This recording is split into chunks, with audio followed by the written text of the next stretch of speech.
It only takes a moment to change the way we think. I'm Dr. Emily Hoffman, and for me, that moment that changed the way I thought about everything we do in healthcare came several years ago when we at Vital Smarts were working with a hospital system in the southwest of the United States. We received a call. A young woman had entered their facility and undergone a flawless amputation. A portion of her right foot was removed. Everything had gone beautifully. But as she came out of the anesthetic, the post-op nurses noticed that she seemed very agitated. They were concerned and went to her chart to review it to see if they could figure out what was going on. What they found there horrified them. That young woman had been admitted that morning for a tonsillectomy. This was a tremendous mistake. It was horrible. It was horrific. This young woman would forever be impacted by what had happened that day.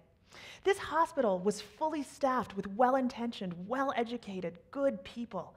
People who were experts at what they did. They had systems, processes, and checks in place to make sure that this very thing never happened. So how did it happen? Well, as we looked into the event, this is what we found, that morning, there were 7 people who'd had a concern, who'd been a little uncertain, who thought something might be a little bit off. 7 people who had that little voice at the back of their head saying, I'm not sure about this. And what did those 7 people do? They said nothing. Why? Why would 7 well-educated, well-intentioned people say nothing?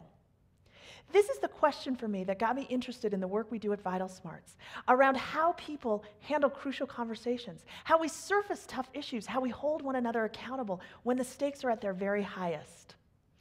We've researched moments of disproportionate influence, moments when what you do and what you say has a tremendous impact, an impact on patient harm, on teaming, on accountability, on the very work we do.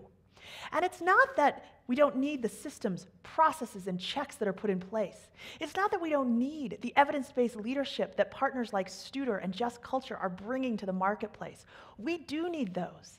And in order to make those work, to get the true leverage out of those amazing efforts that are being made, we need to make sure that the well-educated, well-intentioned, good people in healthcare have the skills, the ability, and the desire to speak up when they're concerned, to surface the tough issues and hold one another accountable.